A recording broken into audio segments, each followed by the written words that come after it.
Okay, so this is the 20th millionth video I made, but I think I solved the issue. Um, as you can see, I'm in PC mode. I usually use The Last of Us background here just as an example because it's black and it'll show the issue, if it comes up. There's no vertical line right now, and let me just see if I could focus here. All right, whatever. And I'm in HDR mode right now, and as you can see, I have it labeled as PC. And the one thing I did this morning, was I updated to 5.00.03 on my C9. I was actually at 480.03 before, and I read online, I took the risk.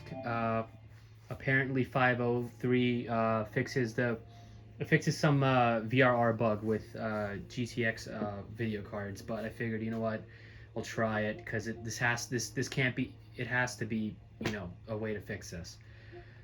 So it's outputting right now in RGB HDR. And one thing I also noticed before I updated the firmware on the TV was that since automatic didn't work properly with this before, and I play COD at 120 hertz, it would output at 1920 by 1080 at 120 hertz. And so here, I'll show you. Let's turn off HDR and let's see if this glitch comes up. As you can see, you're able to get out of HDR and back to HDR without having that vertical white flickering line that usually appears. And I'm assuming this is because I updated to 5.00.03 on the C9, because this hasn't happened since. When I updated to the new firmware on the TV, it still happened. But then I guess I must have had to restart the TV or something, because after I restart the TV, I was able to switch in SDR mode, switch into automatic everything, HDR off, and it would be outputting COD at 4K 120 hertz. So let me show you here.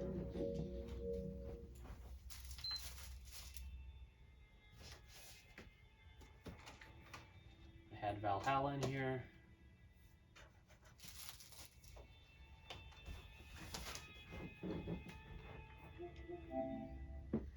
So as you can see right now, it says it's outputting at 4K 60 hertz RGB, and once you load up Cold War,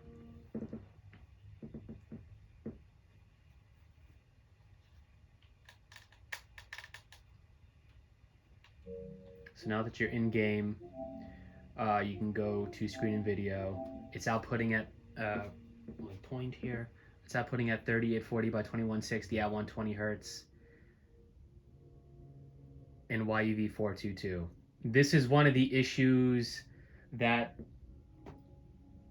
been brought up by people from like HDTV tests, like Vincent from HDTV tests.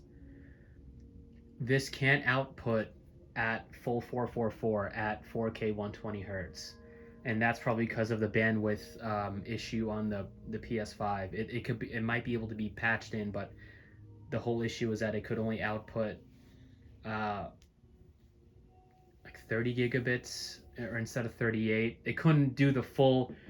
It couldn't output properly like that what Series X can. So that's why it has to output at 422 at 120 hertz at 4K. So we're in this. And so just to confirm, at the TV level, one of the things you can do is go to channel tuning, hover over it, click 5 times fast. It's at 120 hertz at 4K. Obviously, the game doesn't run at 4K. It's at a little bit 1080p, or sometimes it goes above, but if you go to -1 instead of outputting it automatic, because you're outputting at 422, or because you're at -1 really, it would just output at 1080p 120 hertz, but now you're outputting at 4K 120 hertz because you're taking advantage of the increased bandwidth. Now, let's go here. Yeah, so just to conclude, yes, I'm guessing this all works now because I updated to 5.0.03. There doesn't seem to be any raised blacks or anything. That's the reason why I never update my LG TVs, is because it screwed me over when I had the B8. But everything looks fine. The Assassin's Creed, um, here, I'll actually show you it. So one of the Assassin's Creed Valhalla has raised blacks. This is something that's been discussed on AVS forums, on Reset Era, I believe that's the name of the site. I've read so many threads about it. That is a game that has raised blacks. And so one of the things that I do here,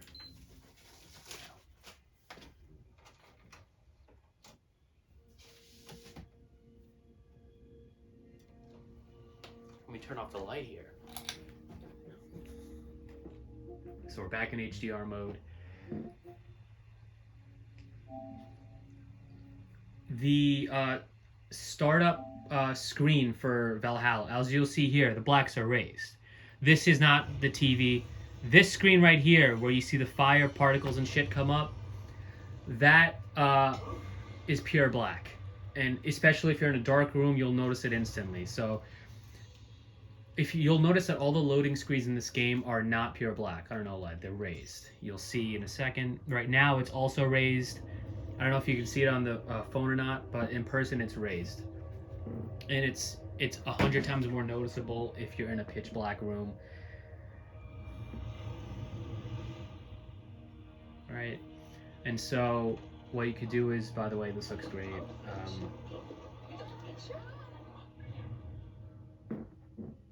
So pure black, stuff like this black here at the top of the menu, the black in the box here, it's pure black. I've literally put my eyes up to it and stared at it for like a minute straight to make sure that there's no like grainy or make sure there's no telltale signs of raised blacks or anything.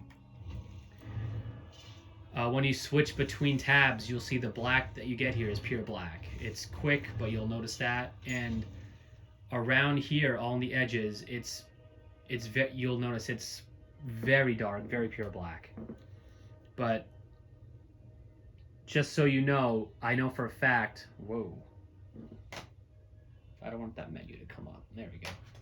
When you quit the title screen, it's raised right now, and then as soon as the animation plays, when the fire shit comes up, you'll notice it's black about now. It's pure black, and with the fire particles and all that, it's very good on OLED.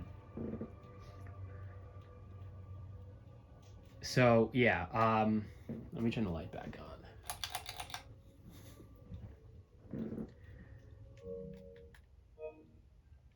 And let's just see, while we're in a game that's not 120, it's outputting at RGB HDR, not YUV. I don't know why, but probably because it's outputting 444, that's why. Yeah, so just a quick thing here. If you want to go over settings, even if you're in PC mode, you still want to have it into game mode. Keep brightness at 50. You lower it, it's going to crush. You raise it, it's going to raise your blacks. Just keep it at 50. Sharpness always at 0. Color at 50. It's normally defaulted to 55, but 50 is the neutral. Yeah. You don't want dynamic tone mapping on. I don't know. I just realized this was on. That wasn't supposed to happen. That explains a couple things. Alright, so this is for HDR mode. In PC mode, you want to keep it to game and keep those settings. You don't need dynamic tone mapping on. It's not really what the developer intended. I sound like an asshole saying that, but it's not. Um, you want Ultra HD, HDMI Ultra HD Deep Color on. That way you can get 4444 or RGB 444. Instant game response. This is the same thing as auto low latency mode on Xbox. You don't need it for PlayStation since it doesn't support auto low latency mode. If you had a Series X or Xbox One X or One S, you could turn it on. But the low input lag comes from putting it into game mode. You want screen shift and logo luminance on and high, just because you're on an OLED TV. You don't want to ruin it that quickly. It's gonna get ruined eventually, but okay. So let me get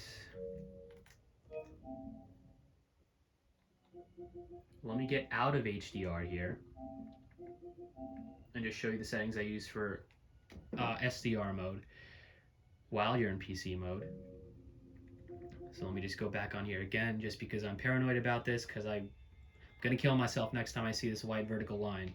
It really annoys me. It's not here. It's working fine. Like I said, probably because I updated the TV OS. This is not my TV. It's not the T. It was probably the TV's fault, but not like it wasn't defective. You just had to update the OS. SDR, you're always back in game mode.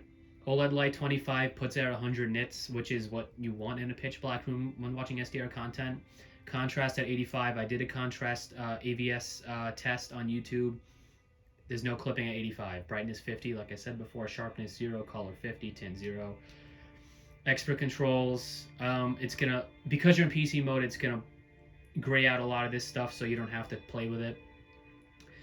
Yeah. And picture options. Black level low. I read Evil Boris's settings post about this.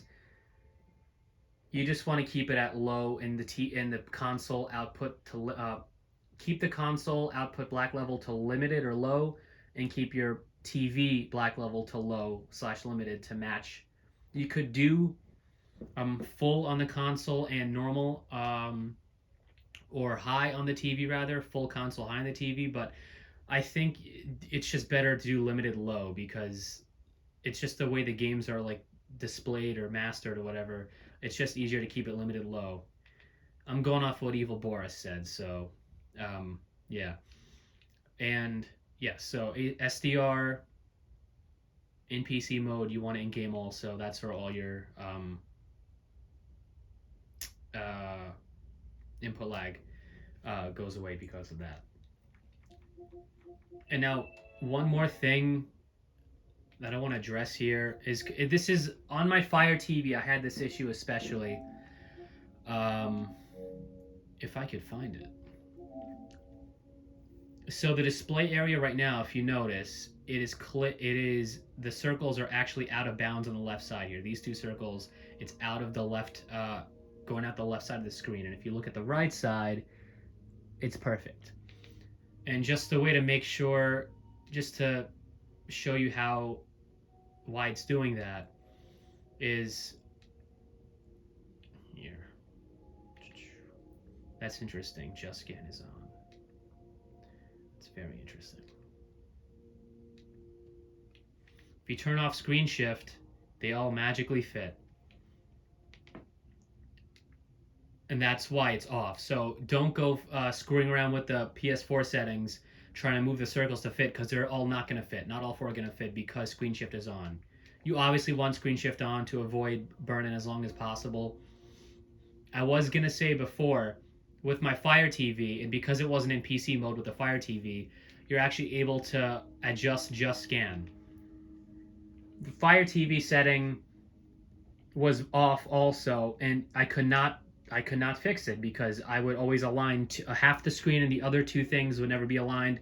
You have to fiddle on with Just Scan.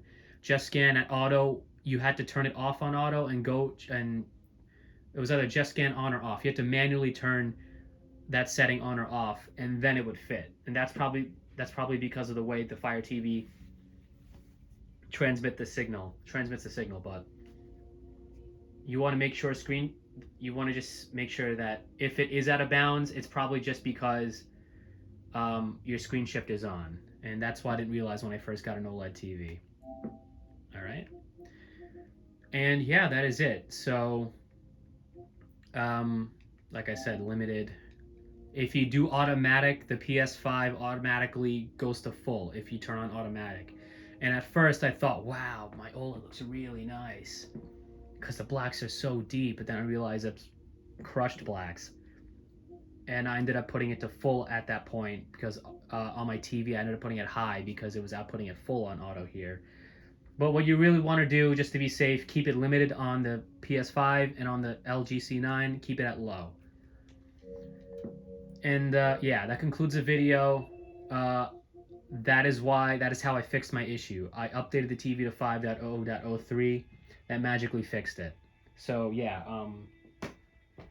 I hope you guys enjoyed. If you have any questions, leave a comment. I do respond all the time. I am always on my phone, so don't hesitate because I know what it's like to pay out the asshole for an OLED TV, especially a 65-inch LG one. I paid $2,300 for this one. I wouldn't want any issues with my new console. I don't want you guys to have any issues. So if you have any questions, just ask. I'll see what I could do, all right? All right, thank you, and have a good night.